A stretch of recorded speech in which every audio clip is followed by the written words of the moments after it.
This is a very challenging transition metal question related to acidity.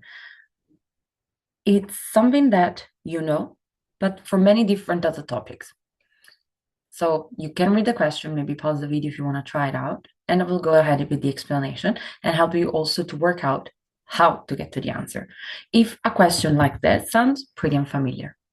So the first one, say the type of acidity shown. What type of question is that? I've never heard type of acidity. Well, yes, in this question.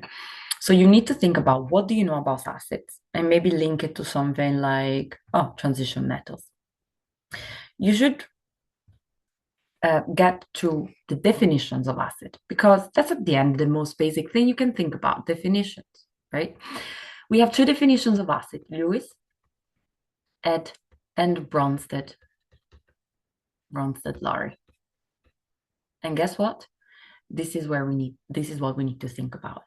Lewis acid is an electron pair acceptor, while Bronsted-Lowry is the proton donor. Okay, so those are the two definitions. So here is the H plus donor, and here it's a lone pair acceptor. So looking at these two equations, the easiest one probably to identify is the proton because you clearly see the hydrogen that exchanges position. In fact, we see that in the second reaction, it's a Bronsted-Lowry acid because it has donated the proton to the hydrogen. Okay, and here we link it to the topic acid and bases, conjugate acid and conjugate base, and you can see, so here it's very important, yeah, you observe the change from one reactant to its respective product and the other one.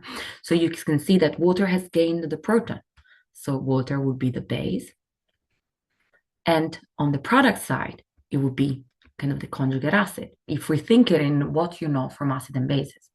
While the hydrated ion 3 plus complex, notice how it gets an OH, but it gets an OH simply by losing the proton. And that's why we know that this is going to be the acid, and this, well, we can't do the conjugate acid and base really, but it's just for you to link it to topics that you already know.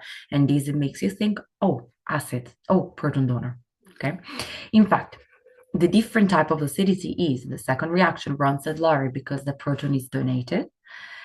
The first one might be a bit more difficult to spot, but think about, okay, what is happening? Iron chloride, ionic compound, a hydrated ion. This is an octahedral complex, isn't it? So what happens in the changes in bonds? Notice that it suddenly has, the ion becomes an octahedral complex. The octahedral complex, how is it formed? Well, it has 6 coordinate bonds, right? Written this way. Which means that it has gained, but gain is not the right word. Water has the donated electron pairs to the ion. Okay, so if you think about its bonding, now you see how it's linked to the definition of Lewis acid because it has, it acts as a Lewis acid because, so let's write it down. It acts as a Lewis acid because it accepts electron pairs from the water. So do you see how we're putting together, well, the basics of the topic of acids, the definitions, and then we're applying it to the changes that you can observe in this reaction. And of course, from your knowledge of the basics of transition metal, like their shape and thinking about their bonding. Okay. Second question. So the second question is about the difference in pH between ion 3 chloride, so ion 3 chloride and ion 2 chloride of the same concentration. Think about, what do you know about acidity? Well, we talked about this a lot in topics like carboxylic acids, where you think about why is this acid more or less acidic if the neighboring atom is like a CH3, or if, for example, it's a CF3. You might have seen this topic also when we compare the acidity, of phenol compared to benzene. Or you might have seen in opposite talking about how basic and amine are depending on the R groups attached to it. The overall foundation, the essential concept, it's the same, which means that how does it affect the acidity or the basicity? In terms of, let's stick with the acidity here because we're talking about an acid. It's how easily the proton is donated, because at the end, that's what the acid is. So if you think about what is this, like how easily the proton is donated, it's about how easy it's to break this OH bond. And this is affected by the neighboring or the rest of the molecule, because if that's an electron withdrawing group, it will weaken that OH bond even more. It's about how polarizing this group is, and therefore it weakens the OH bond, and therefore the proton will be donated more easily. But how can this be discussed in terms of the different charges of the acid? Well, this ion is 3 plus, and this ion is 2 plus. Is this maybe clicking? The polarizing ability depends, of course, on the charge density.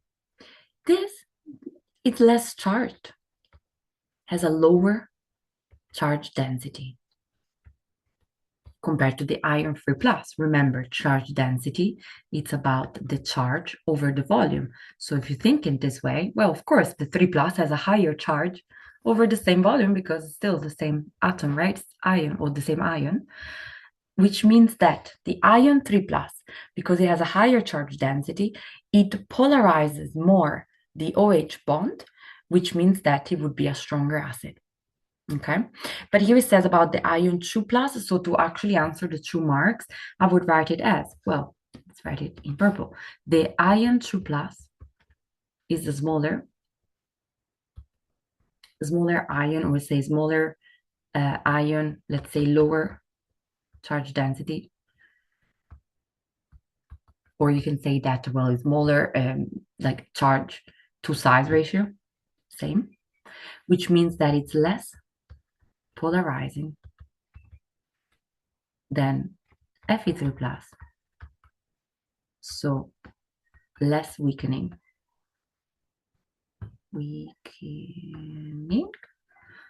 effect of this OH bond. I just want you to notice how I've taken concepts that you've studied in organic chemistry and applied them into transition metals. This concept, of course, you take them again in the acid and base topic when you think about the pKa and compare values of pKa. So this is also to say that chemistry is a general knowledge. So it's very important that you start thinking about this concept, not studying per topic, but thinking, oh, this concept of acidity. Let me understand the real foundations of it so that you understand a concept that you can apply to many different topics. And I think this was a great question to demonstrate that.